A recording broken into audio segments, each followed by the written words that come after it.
So, have you ever felt that nagging pull, that little voice inside that's always saying, I should be further along, or maybe I should have healed by now? Oh, definitely. Or, I should feel grateful, even when you're just completely exhausted. Exactly. Or I should be stronger, more successful, more something. It's this really common feeling, right? This heavy It expectation. really is.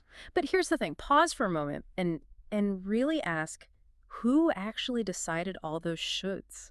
That's the core question our source for this deep dive raises. It's called Releasing Should, the Path to Authentic Self-Discovery.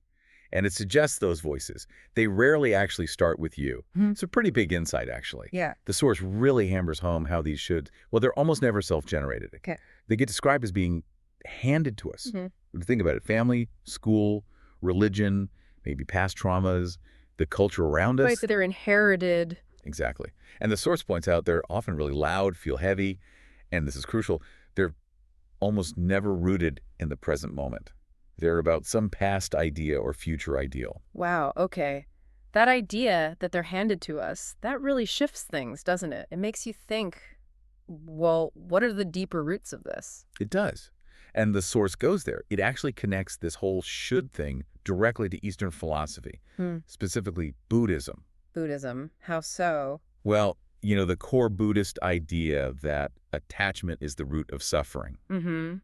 The source argues that should is, and I'm quoting here, one of the most seductive forms of attachment out there. Seductive attachment. Okay, unpack that a bit. How is should an attachment? Well, think about it. We get attached, we cling to this idealized version of ourselves. The thinner version, the wealthier one, the calmer, happier, more enlightened version. Right, the should be version. Precisely. But And then almost always we suffer because our actual reality right now doesn't match up to that image.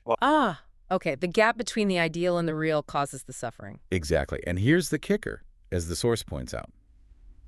That idealized image, it probably isn't even really yours. It was sort of stitched together from 1,000 outside voices. 1,000 outside voices. Mhm. Wow, that's quite an image. It really makes you wonder then, what happens if we just stop, if we put that burden down? That's the million-dollar question, isn't it? And the source actually shares this really powerful story. It's not flashy or dramatic, just a quiet moment of realization. Tell me more. It describes the author just sitting with this question.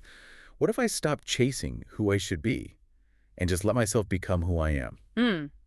Simple question, profound implications. Totally.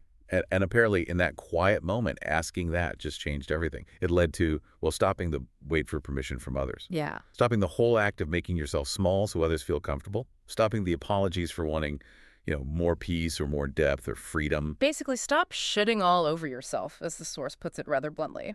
Huh, yes, exactly. That narrative really captures the shift. And, this kind of change naturally leads us to think about action. How do we act Yeah, differently? right. And this ties back again to Buddhism, specifically the Eightfold Path and the principle of right action. Okay, right action. Now, that might sound like just doing the right thing, maybe the obedient thing, or pleasing others. That's the common misconception, yeah.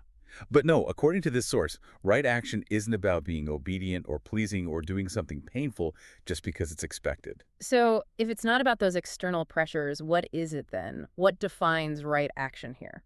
Right action, as the source frames it, flows from wisdom, awareness, and compassion. And crucially, that includes compassion toward yourself. Compassion for yourself, Yeah, not just others. exactly. It's a move away from needing that external validation and more towards internal alignment, finding what feels right inside. Okay, that makes sense. So here's a question for you listening right now. When was the last time you did something, anything at all, just because your soul, your gut, whatever you call it, genuinely said yes, not because someone else expected it? That's a challenging question. Really makes you think. And, when we talk about letting go of should, I imagine some people listening might worry. Doesn't that just lead to, well, laziness, complacency? Yeah, that's a really common fear, and the source tackles it head on. It states very clearly, letting go of should is absolutely not about becoming lazy. Okay, so what is it about them? It's described as becoming present. It's about shifting your focus from all those external demands and expectations to your own internal sense of purpose, your own being, right here, right now. Becoming present, not lazy. I like that distinction. Does the source offer any, practical ways to do this. It does, yeah. A really useful, mindful exercise you can try anytime that critical should voice pops up.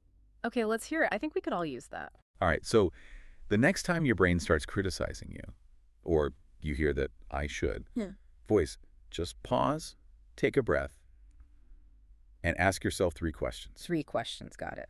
First, is this thought, this feeling, coming from fear? Or is it coming from clarity?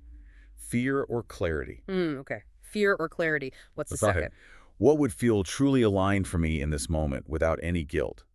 What feels right now, guilt-free? Aligned and guilt-free. Okay. And the third? Finally, third, if I let go of the script someone else wrote, what would I actually choose? Wow. Fear or clarity? Aligned without guilt. What would I choose without the script? Those are powerful. They really are.